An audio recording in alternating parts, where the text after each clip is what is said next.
नमस्कार, मैं हूं सुरेश चौहान के और आप देख रहे हैं बिंदास बोल। बिंदास में हम आपके सामने फिर एक ऐसा मुद्दा लेकर आए हैं जिस पर देशवासियों को, देशभक्तों को, देश के असली मालिकों को बोलना होगा, क्योंकि अब आप नहीं बोल रहे हैं। इसलिए इस देश के एक न्यायालय ने देशद्रोह का मुकदमा जिसके ऊपर आरोप है, उस अकबरुद्दीन ओवैसी को केवल 10,000 रुपए की जमानत दे दी है। 10,000 रुपए में इस देश के खिलाफ युद्ध छेड़ने वाला, इस देश को चैलेंज करने वाला और इस देश के तमाम संविधान को लात मारने वाला व्यक्ति 10,000 रुपए की जमानत लेके अगर जेल के बाहर आ सकता है, तो क्या यह देश के लिए खतरा नहीं है? क्या यह व्यवस्था का पराजय नहीं है? क्या यह व्यवस्था का अंधापन नहीं है? क्या कहना है आपका? हमारे देश में न्याय प्रक्रिया के खिलाफ कार्यक्रम करना और बोलना, मीडिया टिप्पणी करने का सांकेतिक भले ही संकेत हो, लेकिन जब बात देश की आती है और वो भी ओवैसी जैसे के लिए आती है, तो जरूर इस पर बहस होनी चाहिए। हम न्यायालय की माफी मांगते हैं, लेकिन हमको इस विषय पर बोलना होगा और कार्यक्रम करना होगा। इसके लिए हम किसी भी प्रकार के किसी भी कार्रवाई के लिए तैयार हैं। आइए, आपका क्या कहना है और आप क्या कहना चाहते हैं? क्या यह सही है? क्या इस पर चिंतन नहीं होना चाहिए? क्या इस पर मंथन नहीं होना चाहिए? क्या सरकार ने ऊपरी अदालत में जाकर इसको चैलेंज नहीं करना चाहिए? बोलना होगा, क्योंकि हमारे चुप बैठने का कारण है कि ये बाहर है, अब ये दोबारा कभी अंदर नहीं जाएगा। और अगर ये दोबारा कभी भी अंदर नहीं गया, तो देश के खिलाफ युद्ध छेड़ने वाला, संविधान को लात मारने वाला और इस देश में धर्मनिरपेक्षता की बात करने वाले लोगों का ड्रामा ऐसा ही चलता रहेगा।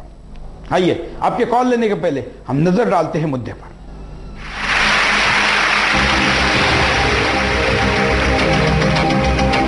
देशद्रोह के आरोपी अकबरुद्दीन ओवैसी को आखिरकार जमानत मिल गई, मगर इस आरोपी को मिली जमानत से कई अहम सवाल खड़े हो गए। जामाबाद जिले की एक अदालत ने इस आरोपी को शुक्रवार को जमानत दे दी, वो भी मात्र 10,000 के मुचलके पर। ओवैसी के वकील के मुताबिक अदालत ने स्वास्थ्य के आधार पर जमानत मंजूर की है। ओवैसी को अदालत ने 10,000 रुपए का मुचलका और 2 जमानत राशियां चुकाने का निर्देश दिया। MIM विधायक ओवैसी हैदराबाद से 300 किलोमीटर दूर आदिलाबाद की एक जेल में बंद था, मगर यहाँ सवाल ये खड़ा होता है कि क्या इतने बड़े आरोपी को सिर्फ 10,000 के मुचलके पर छोड़ने से इसका मनोबल नहीं बढ़ेगा? क्या इतने बड़े देशद्रोही को खुला घूमने की छूट दिया जाना चाहिए? तमाम ऐसे सवाल हैं जिसका जवाब आंध्र प्रदेश की सरकार को भी देना होगा। ओवैसी के ऊपर जो धारा लगाई गई थी, वो भी पूरी तरह से गैर जमानती थी। यही कारण है ओवैसी ने जमानत लेने के लिए स्वास्थ्य को आधार बनाया। इस आरोपी को जमानत मिलते ही उसके समर्थकों में खुशी की लहर दौड़ पड़ी। इस कट्टरपंथी के समर्थकों ने हैदराबाद,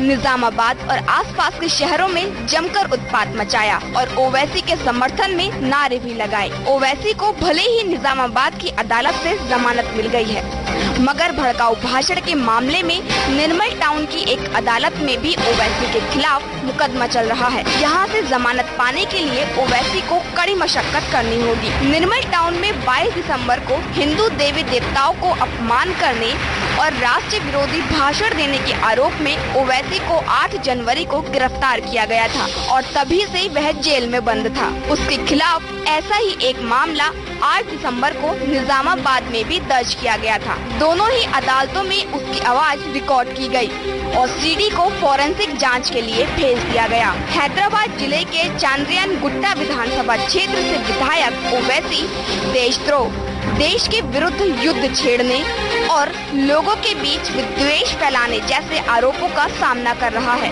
ऐसे में इस बात की क्या गारंटी है कि वह आग उगलने वाली अपनी भाषणबाजी पर लगाम लगा पाएगा? क्या इस देशद्रोही को जमानत से छूटने पर देश की एकता और अखंडता पर इसका असर नहीं पड़ेगा, जो हमेशा से ही हिंदुओं के खिलाफ आग उगलता रहा है, जो देश को तोड़ने वाली बात करता है, जिसका सीधा सरोकार पाकिस्तान के साथ है, जो देश में रहकर ही देश को तोड़ने, हिंदुओं के मंदिरों को तोड़ने, यहाँ तक कि हिंदुओं को जिंदा काट डालने की बात करता है, जिसके चलते देश की एकता और अखंडता पर हमेशा खतरे की घंटी नजर आती है, जहाँ पर कभी भी दंगा भड़क सकता है। तो ऐसे में सवाल खड़ा होता है कि ऐसे देशद्रोही को सिर्फ 10,000 रुपए की जमानत पर छोड़ा जाना चाहिए?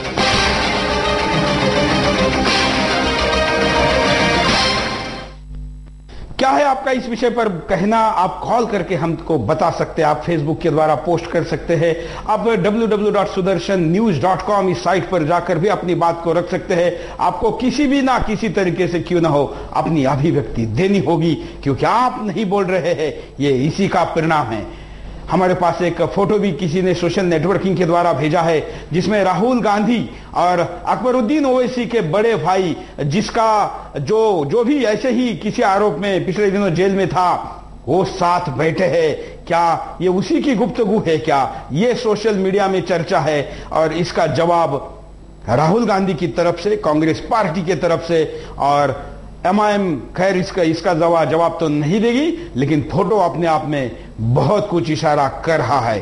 क्या ये फोटो इस जमानत का कारण है? क्या ये सवाल सोशल मीडिया में उठ रहा है और इस पर भी जवाब आना बाकी है। चलिए कॉलर के पास चलते हैं। हमारे साथ कई वीडियो कॉलर लाइन पर जुड़े, हमारे साथ कई वीडियो कॉलर के साथ साथ टेलीफोन कॉलर भी है। पहले वीडियो कॉलर के पास चलते हैं। नमस्कार, बोलिए। सिंगापुर से। हाँ, हेलो, बोलिए।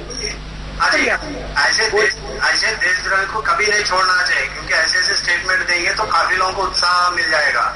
तो ऐसे सरकार जो आंध्र प्रदेश की सरकार है, उन लोगों को एकदम से इन लोगों पर सख्त से सख्त कार्रवाई करनी चाहिए और ऐसे लोगों को कभी खुला स्टेटमेंट देने का मौका नहीं देना चाहिए। बिल्कुल। कहाँ से बोल रहे हैं आप? मैं सिंगापुर से बोल रहा हूँ, मेरा नाम आचार्य है। पहला ही कॉल हमारे देश के अनिवासी भारतीय सिंगापुर में बैठकर कह रहे हैं, आप घर में बैठकर चुप तो नहीं है ना? ये आपको तय करना है। अगले कॉलर के पास।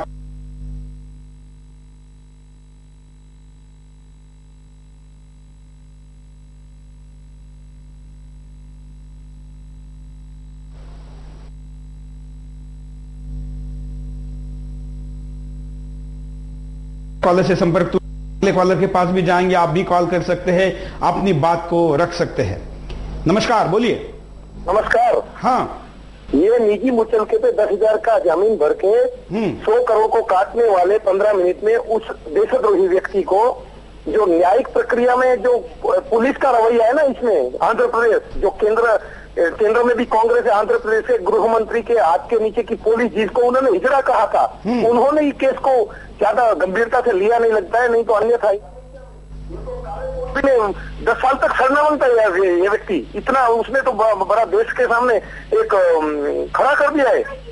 ऐसे व्यक्ति को जामीन मिलना बहुत कठिन है, और इस देश में यासीन मलिक जैसे लोगों को, हाफिज सईद के बाजू में बैठने वाले लोगों को अभी कुछ नहीं किया जाता है। आने वाले दिन बहुत कठिन रहेंगे देश के लिए। बिल्कुल, और इसलिए आपको बोलना जरूरी है, क्योंकि आपका देश है, आप इसके असली मालिक है। अगर इसका कुछ भला बुरा होता है तो उसका असर आप पर पड़ना है। देश के कई नेता तो कई इतिहास में कई देशों में भाग जाते हैं, जनता भाग नहीं सकती, उसको झेलना होता है और इसलिए उसको बोलना होगा। हमारे साथ वीडियो कॉलर भी जुड़े हैं, हम उनके पास भी जाएंगे। हमारे पास कई MMS भी आए हुए हैं, MMS भी दिखाएंगे, और हमारे पास फेसबुक के द्वारा आने वाली जो प्रतिक्रिया है वो भी आने लगी है, वो भी हम आपको स्क्रीन पर दिखाते रहेंगे। कुछ तथ्य भी दिखाएंगे और ओवैसी के वो जहरीले कुछ भाषण भी दिखाएंगे। MMS देखते हैं। वीडियो कॉलर के पास चलते हैं। नमस्कार, बोलिए। क्या कहेंगे आप? हमारे देश का सबसे बड़ा गद्दार है, उसको 10,000 की जमानत पर छोड़ा जाना एक देश के कानून के साथ बहुत बड़ा मजाक है। उसको सजाए मौत होनी चाहिए। धन्यवाद। यूसुफ शेख मुंबई से फेसबुक पर पोस्ट करते हैं कि इसकी औकात 10,000 की भी नहीं है, इसलिए पैसे ज्यादा लिए गए। लेकिन मैं उल्टा कहता हूं कि जिस 125 करोड़ देश के खिलाफ इसने युद्ध छेड़ने की बात की है, उस देश की औकात और कीमत तो कई अमूल्य है। तो 10,000 रुपए उसके खिलाफ बोलने वाले को जमानत, ये कैसे हो सकता है? अगले कॉलर। नमस्कार। हाँ सर, बोलिए, क्या कहना है आपका? अल्लाह। हाँ, मेरा तो कहना कि सुरेश चौहान से मिलना है मेरे को।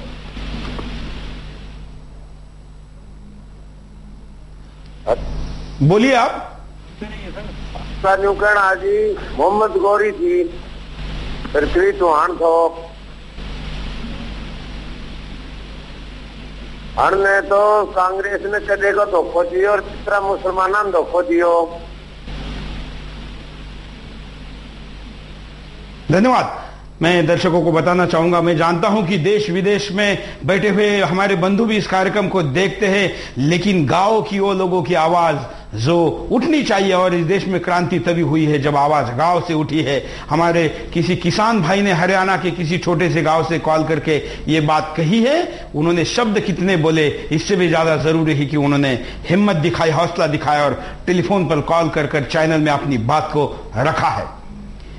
हम आपको अगले कॉलर के पास भी लेके चलेंगे, हम आपको वीडियो कॉलर के पास भी लेके चलेंगे। अगले वीडियो कॉलर, नमस्कार। सुदेश जी नमस्कार। बोलिए। सुदेश जी नमस्कार। सुदेश जी नमस्कार। जो ये आपने मुद्दा उठाया, आपको बहुत बहुत धन्यवाद। हाँ। लेकिन ऐसों को कुछ नहीं होने वाला है जब तक कांग्रेस का सर के ऊपर हाथ है, कुछ भी नहीं होने वाला है। इसलिए पहले अपने पूरे देश को संकल्प लेना होगा कि कांग्रेस को उखाड़ के फेंकना होगा, फिर उसके बाद ही कुछ सोचना पड़ेगा। बहुत बहुत धन्यवाद जो आपने मुद्दा उठाया, और इसको वापस जेल में जाना ही होगा, आज नहीं तो कल इसको जाना ही होगा, नहीं तो इसके भाई और ऐसा ये पैदा करेंगे, नहीं जाना ही होगा इसको देश की जेल के अंदर। धन्यवाद। टेलीफोन कॉल पर चलते हैं। नमस्कार, बोलिए, क्या कहना चाहते हैं आप? हेलो। हाँ जी सर। हाँ सर नमस्कार जी। बोलिए। सर ये जो न्यायालय का फैसला हुआ है, ये मेरे हिसाब से सही नहीं हुआ है। इसको हमारे लोगों को जो दिया चुनौती दिया दूसरी अदालत में देनी चाहिए। और ये फैसला अगर ऐसे ही होता रहा तो देश में जो है युद्ध स्थिति जैसे इसमें बना दी थी, तो ये बहुत खतरनाक बात है। धन्यवाद। फेसबुक पर, सोशल मीडिया पर कई लोगों ने ओवैसी वर्सेस साध्वी प्रज्ञा ठाकुर के बारे में भी सवाल उठाए हैं, जिनके ऊपर अभी तक कोई आरोप साबित नहीं हुए, लेकिन उनको जेल में कैंसर होने के बावजूद भी ट्रीटमेंट नहीं दी जा रही है और वो जेल में ही मरेगी क्या, ये जज ने सवाल पूछा है पुलिस को। क्या इनका कहीं ट्रीटमेंट करेंगे या नहीं करेंगे, या इनको जेल में ही मरने देंगे, ये खुद जज ने सवाल पूछा है। ये चर्चा नेट पर है, दोनों की कंपैरिजन हो रही है। अगले कॉलर के पास चलते हैं। नमस्कार साहब। बोलिए साहब, ये ओवैसी का जो मुद्दा है आपने उठाया, बहुत बहुत धन्यवाद आपका। मगर ये चीज कांग्रेस को समझनी चाहिए। कांग्रेस जो मुस्लिम राजनीति करती है उसके बारे में बोलना चाह रहा हूँ मैं। ये जो मुस्लिम राजनीति करती है, ये कांग्रेस को हराना चाहिए सब इंडिया में, बस यही बोलना चाह रहा हूँ। धन्यवाद। हम सारे कॉलर को कहेंगे कि सारे ही कॉलर एक ही बात को कहेंगे तो फिर नए नए मुद्दों के साथ हम विषय को आगे कैसे बढ़ा पाएंगे। इसलिए नए तर्कों के साथ, नए मुद्दों के साथ अगर आप बात करेंगे, नए उपायों के साथ बात करेंगे तो ज्यादा अच्छा रहेगा। हम फिलहाल कारणों की स्थिति पर बात कर रहे हैं। वीडियो कॉलर के पास चलते हैं। नमस्कार, बोलिए। हाँ सर। हाँ जी नमस्कार सर, सुरेश सर, मैं कपिल सिंह बोल रहा हूँ पुणे से। तो आपने मुद्दा ओवैसी का, जिसको 10,000 रुपए पे जमानत दी गई है, ये एक्चुअली ये वो सपोला है, ये वो सपोला है पाकिस्तान, जो कि खाता तो हिंदुस्तान की है लेकिन गुणगान करता है पाकिस्तान का। तो पहले तो इसको यहाँ से जमानत तो दूर, इसको यहाँ से इंडिया की सिटीजनशिप ही इसको दे लेनी चाहिए। दूसरी बात कि ये जो कांग्रेस जो सपोर्ट करती है इनको, वो और कांग्रेस बोलती है कि कांग्रेस का हाथ आम आदमियों के साथ, लेकिन ये देख के लगता है कि कांग्रेस आतंकवादियों के साथ है। धन्यवाद। कॉलर के पास चलते हैं। नमस्कार। नमस्ते। बोलिए। हाँ, मैं वीरेंद्र बात कर रहा था। हाँ बोलिए। मैं कहना चाहता हूँ, मैं हैदराबाद से बात कर रहा हूँ। तो इनका इतना दबदबा है इधर भी, क्या कि वहाँ पे कुछ जाना हो उनके इलाके में भी बहुत मुश्किल हो रहा है सर। तो यही कहना चाहता हूँ कि इन लोगों को तो जो ज्यादा से ज्यादा सजा हो, ऐसा संगठित होकर काम करना चाहिए आप सब लोगों में। बिल्कुल, मतलब आप हैदराबाद के उसी क्षेत्र से बोल रहे हैं जहाँ से ये आता है? हाँ, मैं थोड़ा उसके बाजू नजदीक में सिकंदराबाद में रहता हूँ। इनका मेन चार मीनार एरिया बोलते हैं इसको। तो वहाँ दहशत है इनकी? हाँ, बहुत वहाँ। धन्यवाद। देखिए सुशील कुमार शिंदे जी, किसकी दहशत है, कौन कहा दहशत फैला रहा है, टीवी पर कॉल करके लोग बता रहे हैं। आप इस कार्यक्रम को देख रहे हैं या ऐसे कार्यक्रमों की मॉनिटरिंग आप तक पहुंचती है, कुछ तो करिए। असली दहशतवादी कौन है जरा समझिए। अगले कॉलर। नमस्कार सर, मैं आकाश बोल रहा हूँ फरीदाबाद से। सर मैं आपको धन्यवाद करना चाहता हूँ कि आपने हमारी आवाज उठाई।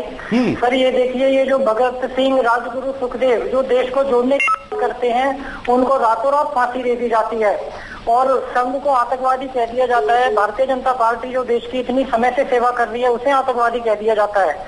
लेकिन सर ये जो देश को तोड़ने की बात करते हैं, उनको ये कांग्रेस इतने तरीके से पूछती है जैसे ये देश के देवता हों।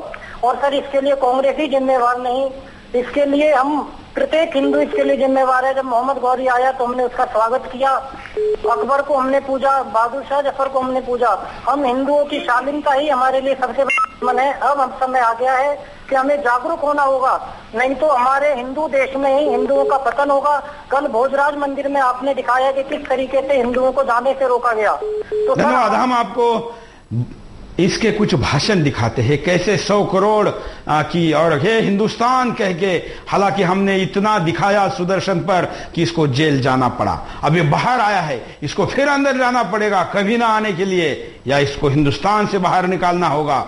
देखिए दोबारा ये वीडियो। अरे हिंदुस्तान, हिंदुस्तान, हम 25 करोड़ है ना, तुम 100 करोड़ है ना, ठीक है। तुम तो हमारे से इतने ज्यादा है, 15 मिनट के लिए पुलिस को हटा लो, बता लेंगे किसमें हिम्मत है, कौन ताकत है। सुशील कुमार शिंदे जी और मनमोहन सिंह जी, अगर आपको ये वीडियो याद नहीं होगा तो इसके लिए आपको दोबारा ये दिखाया है। इसको देखने के बाद तो कम से कम कार्रवाई करिए।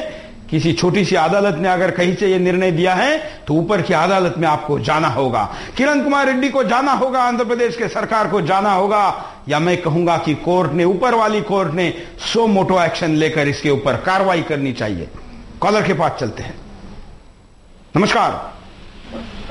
हाँ नमस्कार, बोलिए। मैं सुनील बोल रहा हूँ हैदराबाद से। हाँ, ये MIM कांग्रेस के साथ मिलके इधर पूरा हैदराबाद में दहशतगर्दी फैला रहे। हाँ, इधर ये जो कांग्रेस इनके साथ मिली हुई है, आप देख रहे हैं। इसको अभी पकड़ा और 1 महीने में जमानत दे दिया।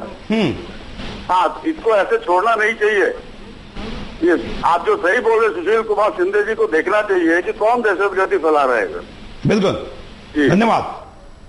अगले कॉलर के पास भी चलेंगे। आप भी कॉल कर सकते हैं, अपनी बात को रख सकते हैं, अपना वीडियो आप रिकॉर्ड करके भेज सकते हैं bindaasbol@sudarshan.tv.com पर। आप साथ में अपना वीडियो हमारे फेसबुक पेज पर भी पेस्ट कर सकते हैं, पोस्ट कर सकते हैं, और वो भी हम अच्छे चुनिंदा वीडियो यहां पर दिखाएंगे। साथ में स्काइप का आईडी भी स्क्रीन पर चल रहा है, उस पर भी आप कॉल कर सकते हैं। हम कॉलर के पास भी जाएंगे, लेकिन उसके पहले वीडियो कॉलर हमारे साथ जुड़े हैं। वीडियो कॉलर के पास चलते हैं। नमस्कार सुरेश जी, वंदे मातरम।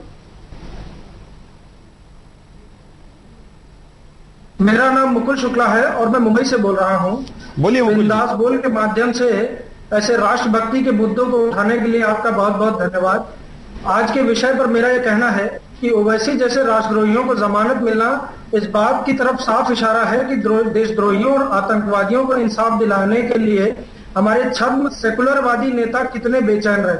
आज वोट बैंक और छद्म सेकुलरवाद के नाम पर जिस तरह से देश में देशद्रोहियों, बांग्लादेशियों और आतंकवादियों को पोषित किया जा रहा है, तो सचमुच हमारे देश के लिए बहुत खतरनाक बात है। वहीं दूसरी तरफ देशभक्तों और राष्ट्र को सही दिशा दिखाने वाले महान व्यक्तित्वों को परेशान करने में, उन्हें ठग और चोर साबित करने के प्रयास में छद्म सेकुलरवादी नेता पूरी की पूरी व्यवस्था को लगाते हैं। बिल्कुल। इसीलिए आतंकवादी भी जानते हैं कि हमारे देश में वो कितना भी जहर फैलाए, उनके खिलाफ कुछ नहीं होने वाला। बिल्कुल, धन्यवाद। आतंकवादी इसके लिए आश्वस्त है, उनको पता है कि होने वाला कुछ नहीं है। देशभक्ति की तो शायद यहां पर सजा मिल सकती है, लेकिन देश प्रेम की, देश के खिलाफ बात करने की कोई सजा यहां पर नहीं है। कुछ कॉलर और हमारे साथ जुड़े हैं, उनके पास चलते हैं। नमस्कार। ओके, बोलिए, क्या कहेंगे आप? सुरेश जी जय हिंद। मैं कृष्णा पाठक बोल रहा हूँ दिल्ली से। हाँ सुरेश जी, मैं ये कहना चाहता हूँ कि अगर इस तरीके की जो कार्रवाई इसके साथ हुई है, अगर यही हालात रहा तो इस देश में आतंकवादियों की बरसात हो जाएगी और इसको रोकना असंभव हो जाएगा। और मुझे अब लग रहा है, मुझे शक हो रहा है कि हमारी न्यायपालिका भी नेताओं के दबाव में काम कर रही है, और इस पर हम सबको मिलकर के आवाज उठाने की जरूरत है और देश को बचाने की जरूरत है। नहीं तो देश को ये फिर गुलाम करने की साजिश कर रहे हैं और देश में आतंकवाद की ये जो है कि नहीं, ये बीजारोपण और पौधारोपण करने की सरकार साजिश कर रही है। इसको उखाड़ कर फेंकना ये गलत बात रास्ता है और दूसरा कुछ नहीं है। जय हिंद, जय भारत। अगले कॉलर के पास चलते हैं। नमस्कार। नमस्कार जी, बोलिए। मैं राघवेंद्र सिंह बोल रहा हूँ दिल्ली से। हाँ सर, जो अभी ओबीसी ने बोला था कि हम 25 करोड़ हैं, ये 100 करोड़ हैं, मैं एक हिंदू होने के नाते बड़ा दुख होता है अंदर से कि सचमुच में हम लोग नपुंसक ही हैं। इसलिए सही कह रहा है क्योंकि इसके होते हुए, इतना कहते हुए हम लोग कुछ नहीं कर पाए। और देखिए, कांग्रेस जो है सिर्फ मुस्लिम तुष्टीकरण के कारण 60 साल से राज कर रही है। एक हिंदू के धार्मिक नेता को बंद कर दो, हिंदू के मंदिरों पे मुस्लिमों के ऊपर कुछ भी मत करो, ऐसा करेंगे हिंदू लोग जो है बोलेंगे, चिल्लाएंगे, उतना ही मुस्लिम लोग हमको वोट देंगे। इस राजनीति के कारण जो है कांग्रेस जो है 60 साल से राज कर रही है और आगे भी राज करने का सोच रही है। वो तेल पेट्रोल कितना भी कुछ भी बढ़ा दे, उसको कोई डर नहीं है, कोई गम नहीं है। तो मुझे लगता है कि हम लोग वास्तव में ही नपुंसक है हिंदू लोग। बस मुझे यही कहना था साहब। धन्यवाद अपनी बात रखने के लिए। हम यहाँ पर रुकते एक छोटे से ब्रेक के लिए, ब्रेक के बाद दोबारा आएंगे। क्या कहना है इस विषय पर आपको आपकी बात जारी रखनी चाहिए। बिंदास बोल जारी। ब्रेक के बाद आपका एक बार फिर से स्वागत है। आप देख रहे हैं बिंदास बोल और बिंदास में हम मुद्दा लेकर आए आपके सामने। हम आपको कह रहे हैं कि इस देश के खिलाफ गाली देने वाला, ललकारने वाला, इस देश के संविधान को लात मारने वाला और इस देश के बड़े आबादी के खिलाफ जहर उगलने वाला, अपने आप को धर्मनिरपेक्ष कहते हुए अपने पार्टी के नाम में धर्म का उल्लेख करने वाला ये नेता, जिसके ऊपर पुलिस ने आरोप तो लगाए थे देश के खिलाफ युद्ध के, सामाजिक शांति भंग करने के, पता नहीं क्या क्या बातें तब आंध्र प्रदेश सरकार ने मीडिया में बताई थी जिससे कि लोगों का गुस्सा शांत हो जाए। लेकिन क्या अब देश का गुस्सा इतना शांत हो गया है? क्या इसके कानून तोड़ने का सजा इसको मिल चुका है? 10,000 में, केवल इतने ही दिनों में, केवल इतने छोटी रकम पर कोई जब बाहर आता है तो उस न्याय प्रक्रिया के खिलाफ भी सवाल निशान खड़ा होता है। वीडियो कॉल के पर चलते हैं। नमस्कार, बोलिए। नमस्कार चौहान साहब, क्या कहेंगे? बोल रहा हूँ नई दिल्ली से। हाँ, बहुत महसूस होता है जब मैं ओबीसी को जब भी सुनता हूँ। पहली बात तो बहुत हंसी आती है सुन के कि ये क्या बचकानी बातें बोलता है। मुझे लगता है इसको पता नहीं कि देश के अंदर हमारे प्रेसिडेंट साहब जो प्रतिभा पाटिल से पहले थे वो भी एक मुसलमान थे और मिसाइल मैन थे। पूरी दुनिया उनके नाम का डंका जानती है। ये पता नहीं किन मुसलमानों को रिप्रेजेंट करने की बातें करता है और मेरे ख्याल से वो लोग भी इसको सुन के हंसते होंगे कि ये पता नहीं कहाँ से अनएजुकेटेड बंदा आ गया है जो हमें अपना नेता कह रहा है। तो मुझे तो लगता है ज्यादातर लोग इसको हंस के इसकी बातों को भूल जाते होंगे। लेकिन जो हमारी सरकार है बहुत ही संवेदनशील नहीं है बिल्कुल भी। 10,000 रुपए की एक छोटी सी जमानत पे इतनी बड़ी बात कहने वाले को छोड़ दिया। अगर ये किसी और देश में होता, चाहे वो मुस्लिम देश ही होता, वहां पे इसको पता चलता कि ये सब बोलने का मतलब क्या है। बिल्कुल, लेकिन ये मतलब यहां समझ में नहीं आता है क्योंकि उसकी सजा यहां पर नहीं मिलती। रही बात हंसकर लेने की, तो इसको जोकर समझकर हंसकर मत लीजिए क्योंकि कभी जिना ने भी ये किया था, तब लोगों ने उसको गंभीरता के साथ नहीं लिया। बाद में इस देश के टुकड़े हो गए थे क्योंकि आपके लिए जोकर किसी सरफिरे के लिए हीरो हो सकता है। रही बात कुछ राष्ट्रवादी मुसलमानों की, तो ज्यादातर लोगों ने ओवैसी के दौरान भी यहां कॉल करके इसके खिलाफ बात को रखा था और अपने आप को इसके 125 वर्ष से 100 करोड़ के 25 करोड़ वर्ष से 100 करोड़ के कंसेप्ट से दूर किया था। हम चलते अगले कॉलर के पास। नमस्कार। नमस्कार, बोलिए। मैं पीलीभीत से डॉक्टर डोरीलाल वर्मा। बोलिए वर्मा जी। ये ओवैसी का जो आ रहा है इतना देशद्रोहपूर्ण बातें करता है, सारे इसके खिलाफ सारे सबूत हैं, उसके बाद भी भारत सरकार कोई इससे कठोर कार्रवाई नहीं कर रही। और आज जो अपने देश में हिंदू की जो स्थिति है, इसके पीछे मूल कारण हिंदुओं का संगठित न होना है। हम जातियों में, मजहबों में हम इसमें बढ़ चुके हैं। लेकिन आज अगर एक बार हिंदू पूरी तरह संगठित होकर, जिस तरह से मुस्लिम ने अपना वोट बैंक बनाया हुआ, हिंदू भी अपना वोट बैंक बनाकर, और जो राष्ट्रीय पार्टियां हैं, जो देशभक्त पार्टियां हैं, जो देश के लिए, समाज के लिए कर सकते हैं, जो दुश्मनों को अपना सबक सिखा सकते हैं, अगर ऐसे लोग सारे हिंदू संगठित हो जाएं तो इस देश की सारी समस्याओं का समाधान हो सकता है। धन्यवाद। धन्यवाद। हम इसको धर्म के आधार पर लेने के बजाय हमने देशभक्त विरुद्ध देशद्रोही ये क्राइटेरिया रखना चाहिए। और हमारे हिंदू के कंसेप्ट में इस देश को अपना मानने वाला, इस भूमि को अपनी पितृभू मानने वाला और तिरंगे के सामने अपना नतमस्तक होने वाला, वंदे मातरम कहने वाला जो भी होगा वो हिंदू है, ऐसा कहकर ऐसे देशद्रोहियों के खिलाफ हमको सबको एक आना होगा, तो लड़ाई ज्यादा व्यापक और ज्यादा परिणामकारक तरीके से होगी। अगले कॉलर के पास भी जाएंगे, लेकिन हम आपको कारण दिखाते हैं कि क्या कारण है। देखिए, सबूतों से छेड़छाड़ भी हो सकती है। बयान देने के बाद भी अकबरुद्दीन ओवैसी को कई दिन तक गिरफ्तार नहीं किया गया। जन समुदाय और मीडिया के दबाव में गिरफ्तारी का कदम उठाया गया। केस को कमजोर करने की साजिश रची जा सकती है। कोर्ट जज ने पहली बार अकबरुद्दीन ओवैसी का बयान सुनकर उसे खूब खरी खोटी सुनाई। कहा, आप हिंदुओं के देवी देवताओं का अपमान कर रहे हैं और आपको भगवान राम के नाम से मिलते जुलते वकील ही बचाने आए हैं।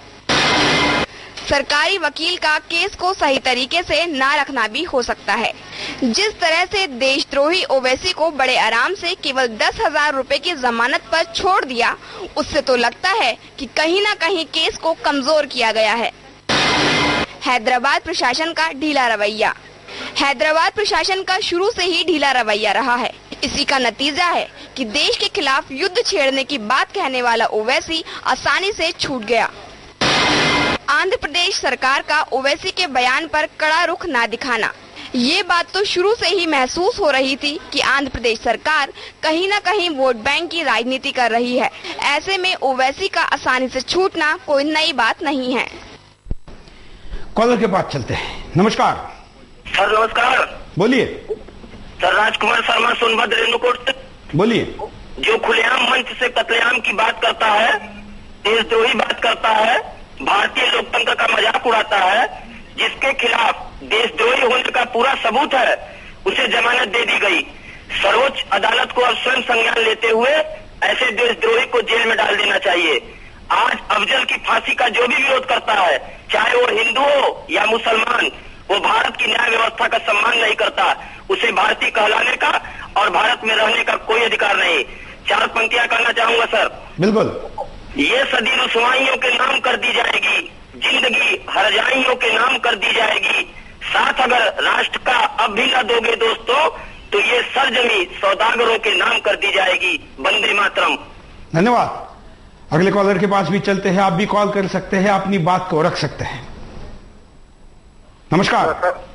नमस्कार सर। बोलिए। रवि बोल रहा हूँ मैं। क्या कहेंगे? मैं ये कहना चाहता हूँ कि मतलब भारत की जो सरकार है ना,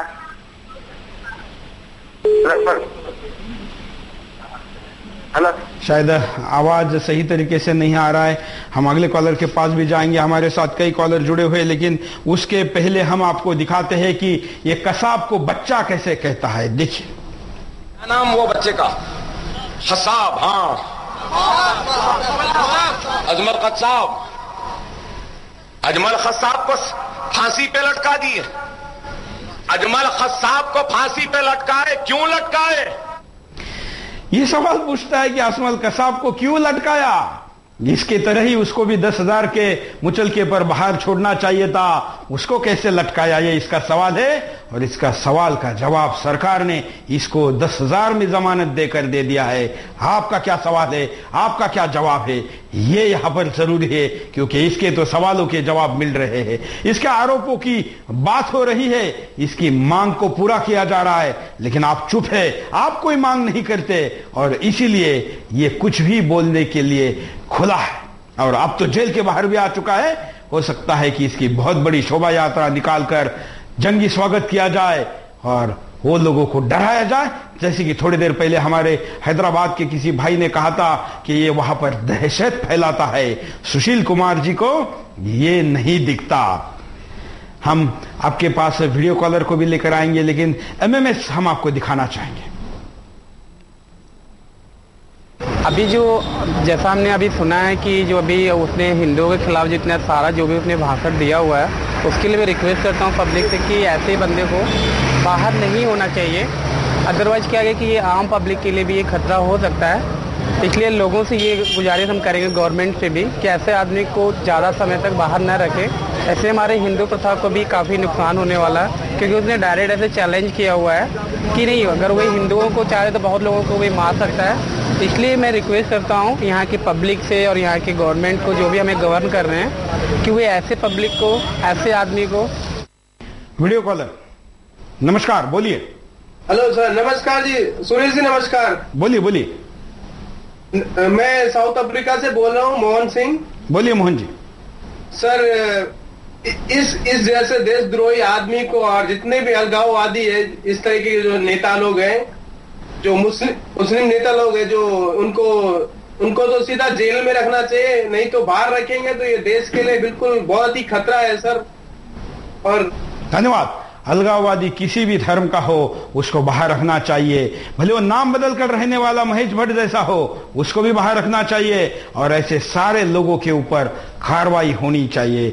हम आपको इसका दूसरा वीडियो दिखाते हैं, देखिए इस पे ये क्या कहता है। अल्लाह का शुक्र है मेरे सामने ये माइक है, कल को ये माइक नहीं कुछ और था मालूम।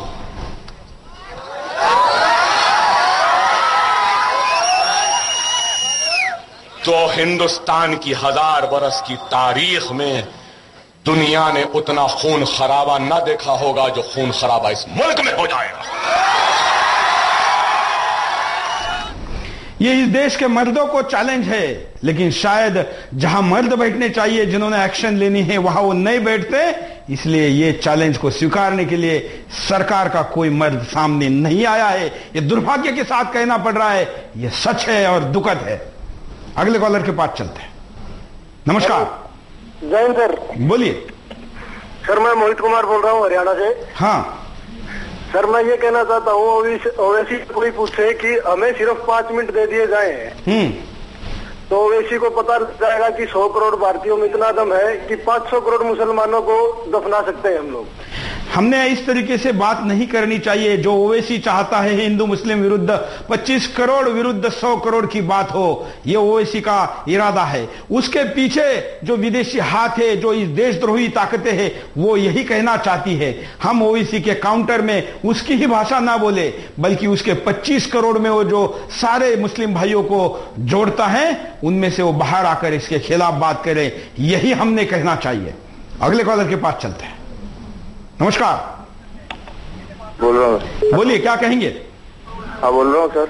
हाँ सर, ये कह रहा हूँ कि 540 सांसद हैं। हाँ, 540 सांसद मिलकर के अगर इसको फांसी की सजा अगर दिलवाते, तो भारत में इस प्रकार का जो अपशब्द कहे जा रहे हैं, ये बिल्कुल नहीं कहेंगे। और भाई साहब धन्यवाद, लेकिन आप इस चीज को शायद भूल गए हैं कि ये जो बात कर रहा है, हाथ में गन, इस माइक के बजाय कुछ और थमा दो, ऐसा ही किसी ने थमाकर पार्लियामेंट पर हमला किया था। उनको फांसी की सजा देने के बाद, हमले के बाद 12 साल लग गए थे।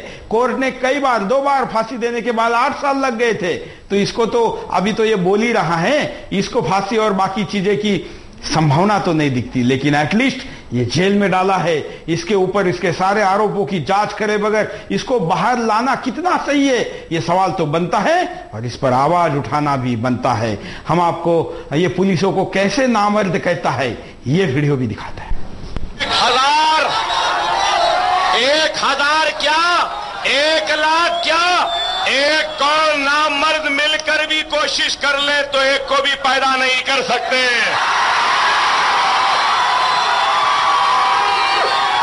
और ये लोग हमसे रास मुकाबला नहीं कर सकते।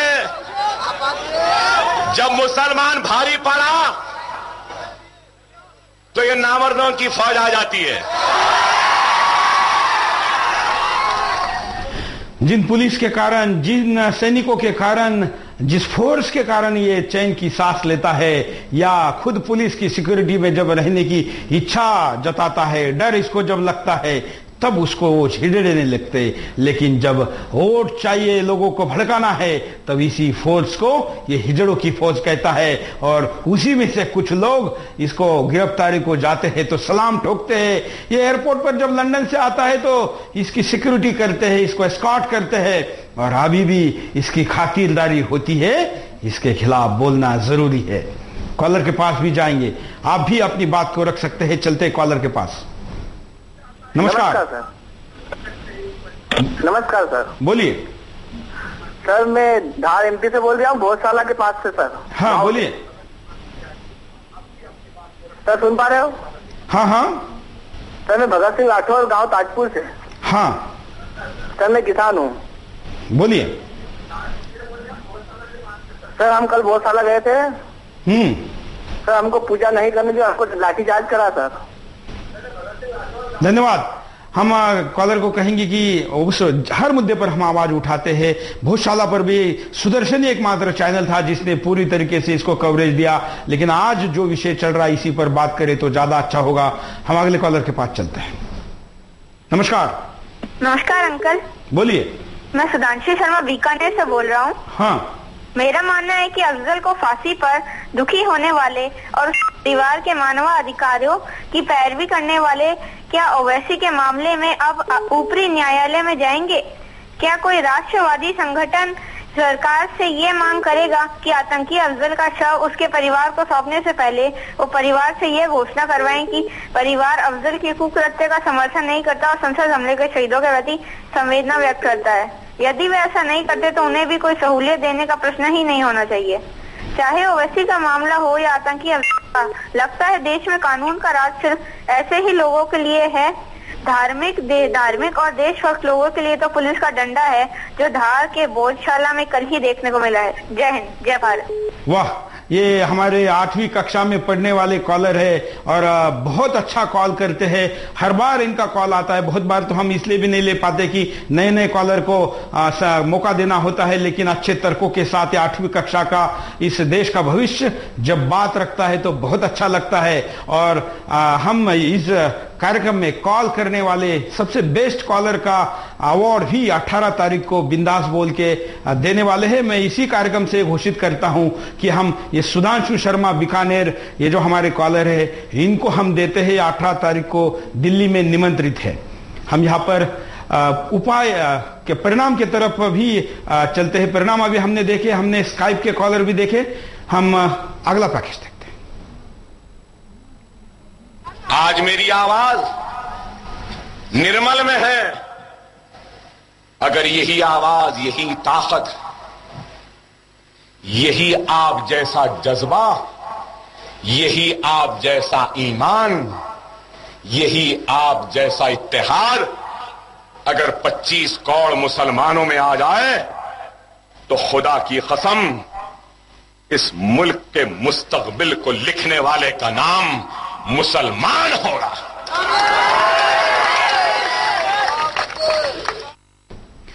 हम यहां रुकते एक छोटे से ब्रेक के लिए। ब्रेक के बाद दोबारा आएंगे। बिंदास बोल जारी है। इसके बाद आपका एक बार फिर से स्वागत है। आप देख रहे हैं बिंदास बोल, और बिंदास में हम आपके सामने ये मुद्दा लेकर आए हैं कि क्या 10,000 रुपए केवल जामीन क्या मुचल का हो सकता है? इतना बड़ा आरोप लगाने वाले। इतना ही नहीं, इसके तो हमने 5 दिन तक वीडियो दिखाए थे और इंटरनेट पर कई करोड़ लोगों ने इसको देखा है।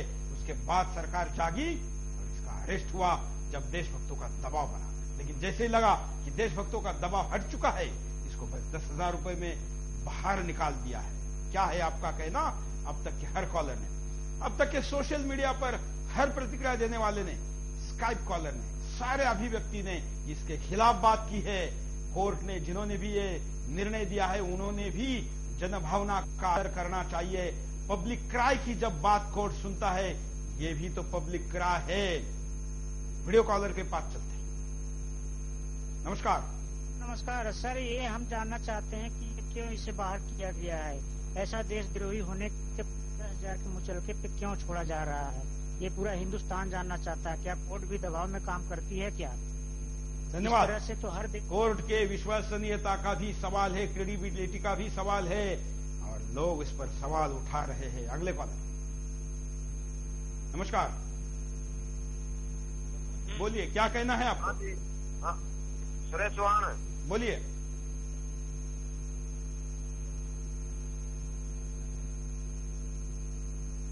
हम आपको एमएमएस दिखाते हैं। अगला एमएमएस क्या कहता है? वो जेल में ही रहना चाहिए क्योंकि वो भारत की धार्मिक भावनाएं भड़काता है, उससे हिंदू मुस्लिम में प्रेम जो है वो कम हो जाएगा और भारत के समाज को उससे नुकसान है। भारतीय नेताओं को उसको जेल में ही रखना चाहिए, नहीं तो भारत को खतरा पैदा हो जाएगा। ये वो नया जनरेशन है जो एमएमएस दे सकता है, वो नया जनरेशन है जो स्काइप पर बोल सकता है, वो नया जनरेशन है जो फेसबुक पर पोस्ट देता है, और वो भी जनरेशन हमारे साथ है जो छोटे से गांव में बैठकर टेलीफोन पर कॉल कर अपनी बात को हरियाणा से लेकर देश के विभिन्न कोनों से कहता है। अगले कॉल। नमस्कार, बोलिए। नमस्कार सर, मैं दिल्ली से दिनेश बोल रहा हूँ। बोलिए दिनेश। मैं ये कह रहा हूँ कि सिर्फ 10,000 रुपए लेकर करना यह देश के साथ भद्दा मजाक है। कांग्रेस अपने वोट बैंक के लिए देश को कितने नीचे लेके जा रहा है, इसका कोई जवाब ही नहीं है। कानून सिर्फ आम आदमी के लिए होता है, इनके लिए कोई कानून लागू नहीं होता क्या सर, ये बताइए। हमें समझ में नहीं आता, मतलब कि आम आदमी अगर कुछ भी थोड़ा कुछ ना भी बोलता नहीं कुछ करता है तो उनके पास पता नहीं क्या क्या उनको झेलना पड़ता है, मतलब गरीबों को।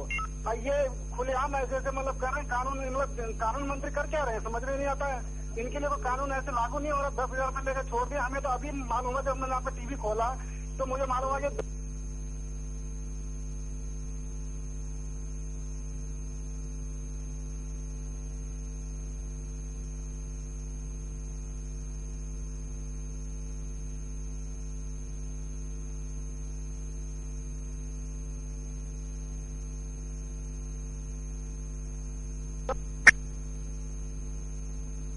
हाँ मैं बोलूं। हाँ सुरेश जी नमस्ते।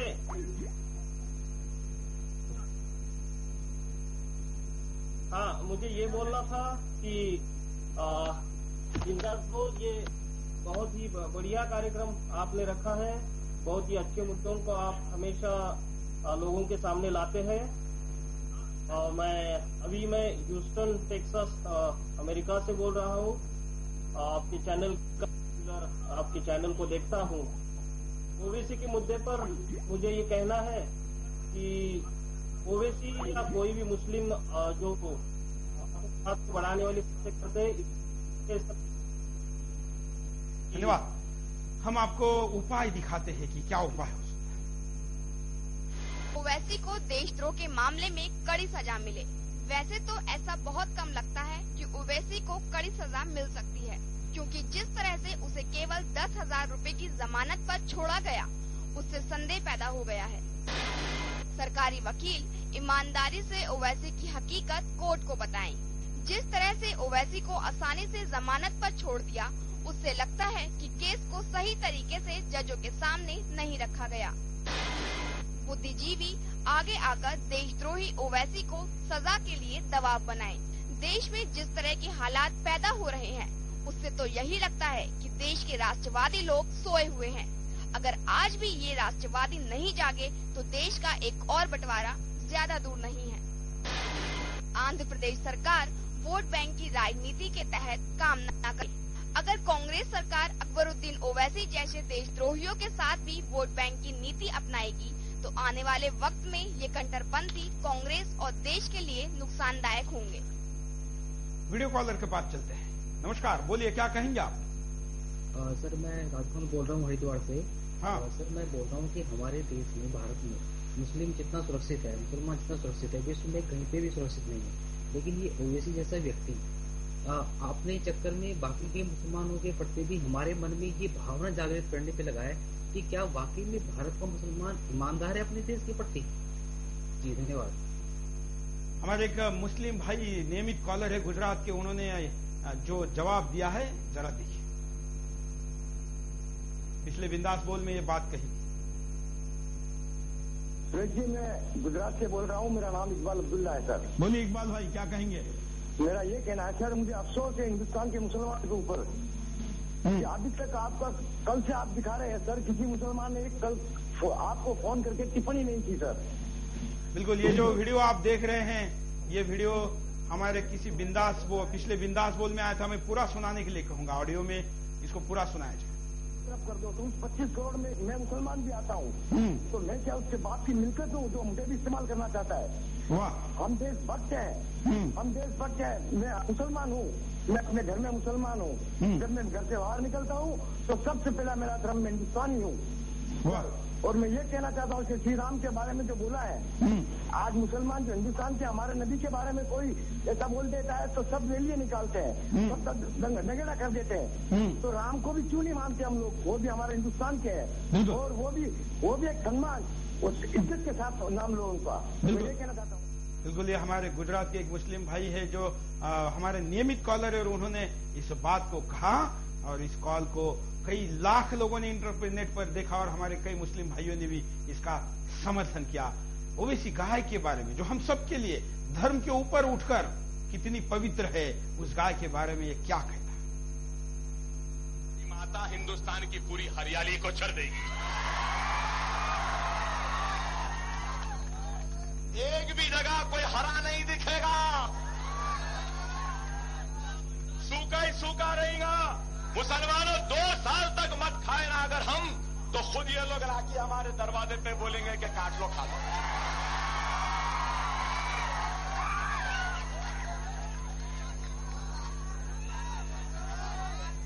काश के वो भी खा के देखें कि कितने मजेदार हैं।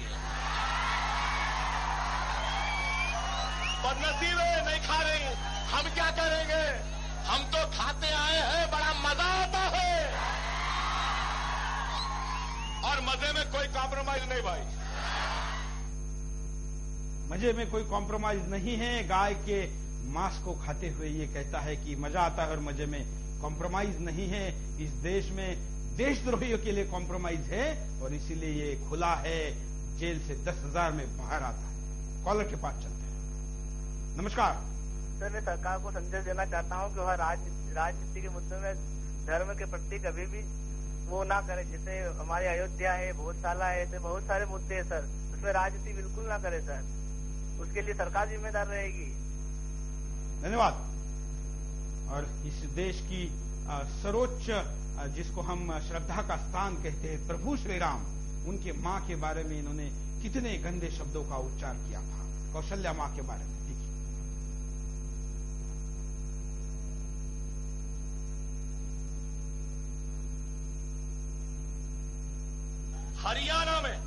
हरियाणा में कौशल्यापुरम है।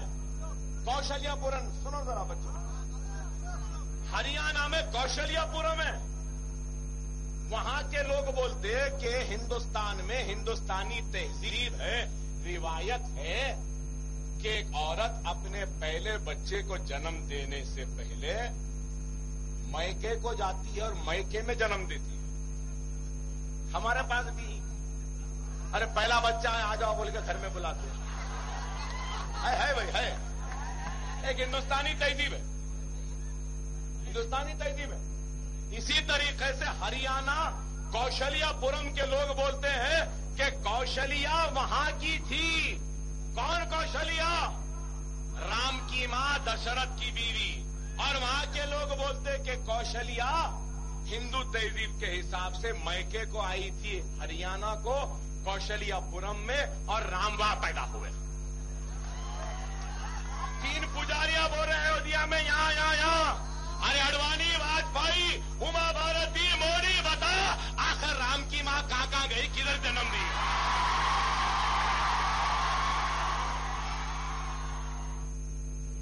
ये वीडियो चलने के बाद भी ये बाहर आ सकता है। ये केवल हिंदुस्तान में ही हो सकता है और ये जब तक होता रहेगा तब तक इस हिंदुस्तान का कुछ नहीं हो सकता। ये दुखद है, लेकिन इस सत्य को स्वीकारना होगा। आज के लिए इतना ही। क्या आप बिंदास बोल में विषय चाहते हैं, हमको जरूर भेजें। हमारा पता है बिंदास बोल, Sudarshan TV, A88 sector 4 201-301 Noida UP. आप अपने विचार, अपने वीडियो, अपनी प्रतिक्रियाएं बिंदास के विषय bindasbol@sudarshan.tv.com पर भी भेज सकते हैं। आज के लिए इतना ही। जय हिंद। अरे हिंदुस्तान, तुम तो हमारे से इतने ज्यादा है, 15 मिनट के लिए पुलिस को हटा लो, बता लेंगे किसमें हिम्मत है, कौन सा हल। दुनिया ने उतना खून खराबा न देखा होगा जो खून खराबा इस मुल्क में हो जाए।